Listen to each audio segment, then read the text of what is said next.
আসসালামু আলাইকুম রহমতুল্লাহ। প্রিয় দর্শক, আশা করি সবাই ভালো আছেন। দেশ প্রবাস যে যেখান থেকে দেখছেন সবাইকে জানাচ্ছি আন্তরিক শুভেচ্ছা ও অভিনন্দন। দর্শক, আজকের ভিডিওতে 2026-এ যারা ইতালিতে জমা দিয়েছিলেন বা এখন অপেক্ষা করছেন, অনেকের কোটার মধ্যে এসেছে, অনেকের নুলাস্তে বের হয়ে ভিসা হয়ে গিয়েছে, তো সার্বিক বিষয়টি নিয়ে ইনশাল্লাহ একটু তথ্যবহুল আলোচনা করার চেষ্টা করব।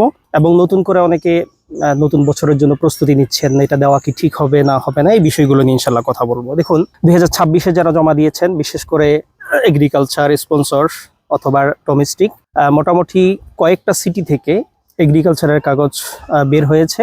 এটা পার্সেন্টেজ যদি বলি, আমরা হয়তো 5 থেকে 10%-এর উপরে হবে না, এটা আমাদের ধারণা। তবে কয়েকটা সিটি থেকে বের হয়েছে। সিটিগুলোর নাম আপনারা সবাই জানেন। স্পন্সরের ক্ষেত্রে যদি আমরা বলি অথবা আবিসের ক্ষেত্রে বলি, এটা মানে তুলনামূলকভাবে বের হয় নাই বললেই চলে। এখন বিষয়টি হচ্ছে, অনেকের কনফিউশন যে আমরা তো অনেক বড় সিটিতে জমা দিয়েছি, যেখানে কোটা ছিল, ভালো ছিল, এখানে হচ্ছে না। অনেক ছোট ছোট সিটি থেকে হয়ে গিয়েছে, তাহলে আমার কি আসলে ছোট সিটিতে জমা দেওয়া দরকার ছিল বা এই টাইপের কিছু। দেখুন, মূলত বিষয়টি হচ্ছে, ছোট সিটিতে জমা দিলে এটা দ্রুত হবে, এটা আসলে কেউ জানতো না। তো ছোট সিটিতে জমা দেওয়ার একটা সুবিধা অসুবিধা দুইটাই আছে। সুবিধাটা হচ্ছে যেটা, ওই সিটিগুলো থেকে রেজাল্টটা দ্রুত আসে, হোক সেটা পজিটিভ অথবা নেগেটিভ। অর্থাৎ আপনার ডকুমেন্টসটা বের হতেও পারে, নাও হতে পারে। না হলে এটা রিজেক্ট দ্রুত হবে, কারণ সেখানে কোটা কম। ধরেন আপনার 100-150 কোটা আছে, সেখানে আপনি আবেদন করেছেন।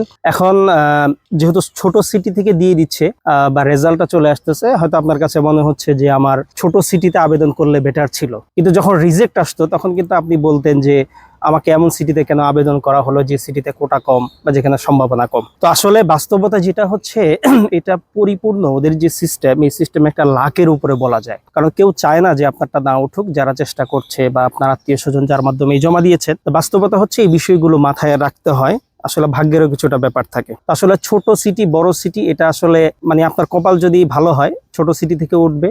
কপাল খারাপ হলে বড় সিটি থেকেও রিজেক্ট হবে।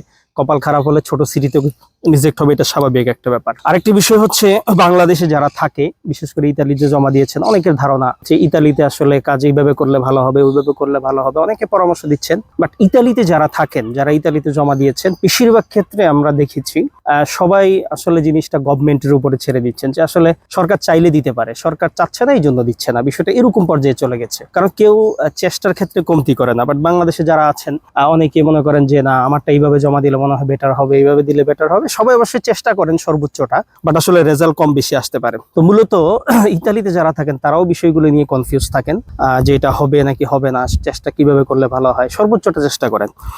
আরেকটা বিষয় হচ্ছে, বর্তমানে আমরা যেটা দেখেছি, অনেক বড় বড় কোম্পানি, আমরা এরকমও কোম্পানি দেখেছি 10 মিলিয়ন ইউরো তাদের হচ্ছে ট্যাক্স প্রতি বছর দেয়। সেই কোম্পানিগুলো থেকে আবেদন করার পরেও সেগুলো রেজাল্ট আসতেছে না।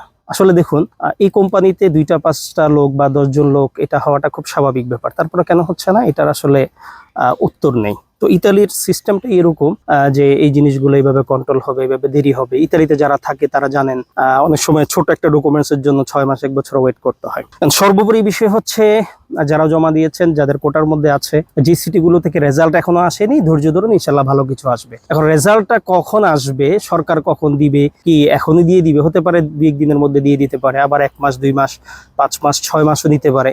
এদের বলা মুশকিল। এমনও হতে পারে এই রেজাল্টটা আপনার 2027-এও দিতে পারে। তো এটা জাস্ট হচ্ছে বাস্তবতা তুলে ধরা হলো।